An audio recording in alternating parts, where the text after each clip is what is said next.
Hey guys, Croftus here. Alien Covenant is filled with hidden references, connections and sub-themes, so in this video I'm gonna list all Easter eggs from this movie. That includes symbols, references and interesting details that went unnoticed for most people. I'm not going to discuss sub-themes super in depth, otherwise the video is gonna be extremely long. What is cool about Ridley Scott's movies is that they're like puzzles that you have to solve, outlining different elements that are meant to be hidden.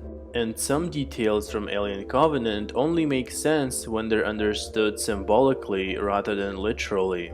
Let's start with the creation of David, which I think is a fascinating scene that captures the nature of David and his relationship with Weyland and humanity in just a few minutes. The scene opens up with David's eye, which I believe is a reference to the Eye of Providence, representing the eye of God watching over humanity. And it perfectly works in this scene because David almost instantly after his activation realizes that he's superior and should be a godlike figure to humans. Today, the Eye of Providence is often associated with the Freemasonry or Illuminati, but that's a whole another story. The artwork in the background is Piero Della Francesca's The Nativity, an oil painting from 1470s that shows the birth of Jesus Christ. Depicted on the painting, Jesus was different and enhanced compared to other children. Same thing with David, created synthetic, born without procreation.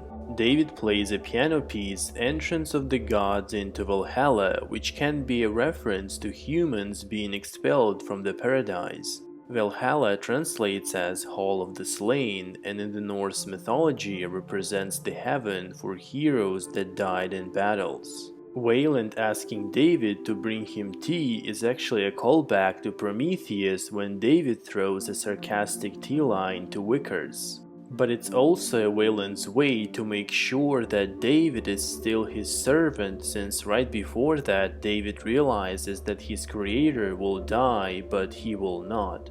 On Weyland's chair we can see symbols that may be Japanese, foreshadowing the merging of Weyland and Yutani corporations after Peter's death. In Prometheus, the crew has Weyland's logos, but in Alien Covenant, it's Weyland Yutani, which means that two corporations have merged after Peter's death. The incident on the Covenant ship was on December 4th, and then Rick says that they're gonna reach the planet 4 in a few weeks, so they would get to the destination on Christmas, which is considered to be Jesus' birthday. But it's also a callback to Prometheus, since the ship also reached LV-223 on Christmas.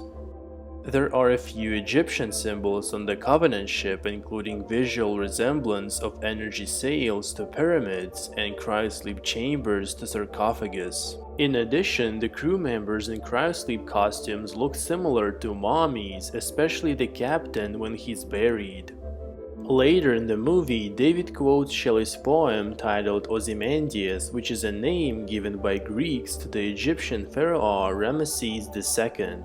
Just like in the biblical story of the Great Flood, where each species came in two, everybody on the ship are couples, 6 heterosexual and 1 homosexual with lope and anchor. And by the end of the movie, David himself brings 2 xenomorphs on the board.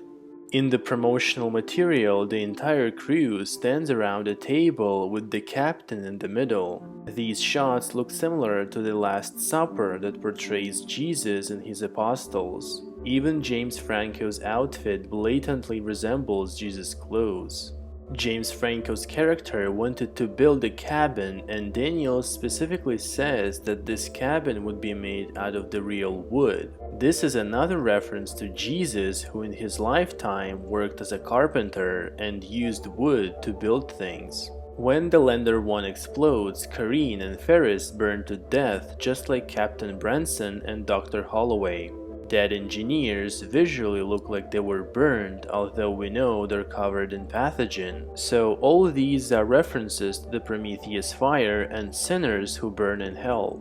This scene with David shooting some kind of a pistol flare light is a huge biblical reference that associates David with Lucifer.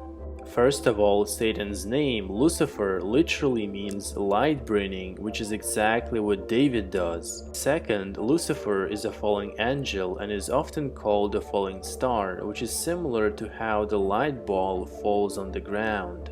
The scene with the black goo spreading across the arena and covering the engineers reminded me of a volcanic eruption in Roman city Pompeii, probably because people on the planet 4 had a Roman-like style, and the way the black goo covers people is similar to volcanic dust. The eruption occurred in August 79, just one day after Vulcanilia, the festival of the Roman god of fire, which again relates to the Prometheus fire.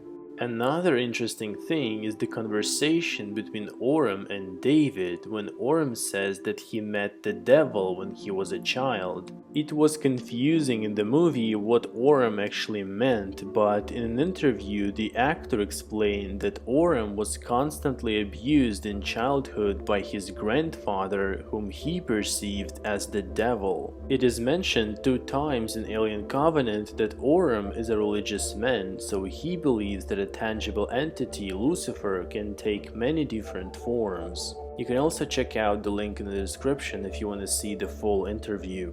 The head symbolism is also present in Alien Covenant. When the cargo ship leaves the paradise, it rips a statue's head. In the water, we also see Rosenthal's head that got ripped off by a neomorph. These 2 are references to Prometheus, where we also get to see 2 separated heads. In the fight with Walter, David quotes John Mills's poem Paradise Lost, in which Lucifer states it's better to reign in hell than serve in heaven. And this of course relates perfectly to Walter, that is created to serve. This quote again underlines the parallel between David's journey and how he turned against humanity, and major themes in the poem Paradise Lost, where Lucifer was banished from heaven and corrupted the mankind in the Garden of Eden. In the David's workshop, the vivisected engineer is in the same position as the Michelangelo statue, after which David names himself in the intro. David realized that him and the statue are both synthetics and perfect creations that would outlive their human creators. On the Covenant ship, we see the drinking bird toy that also appeared in the original Alien movie. Drinking bird can symbolize that water is essential to life, and that's why the crew in Prometheus is reminded to drink more water after awakening. When David fights Daniels, he says, "That's the spirit," which is exactly what a replicant Roy says in the Blade Runner.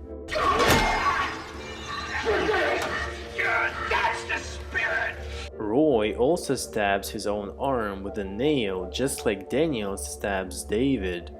There are so many Jesus references in this movie, so that even the xenomorph takes a Jesus pose after bursting out of Orem's chest. When Walter is stabbed in his neck, he takes the same position as a neomorph while approaching the temple. When the cargo ship leaves the paradise, you can actually see the crashed Mother Juggernaut that we saw in David's flashback.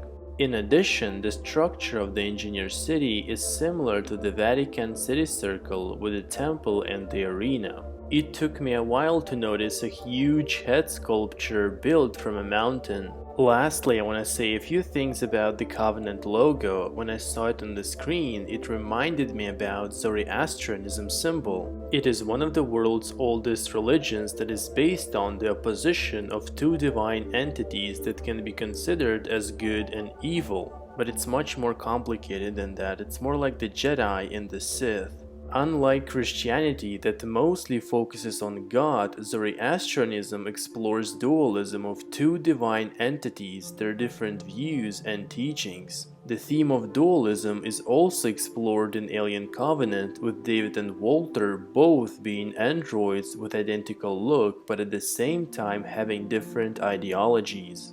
David believes in creation and wants to destroy humanity, but Walter lives to serve, and despite being superior to humans, he doesn't have a desire to overthrow them.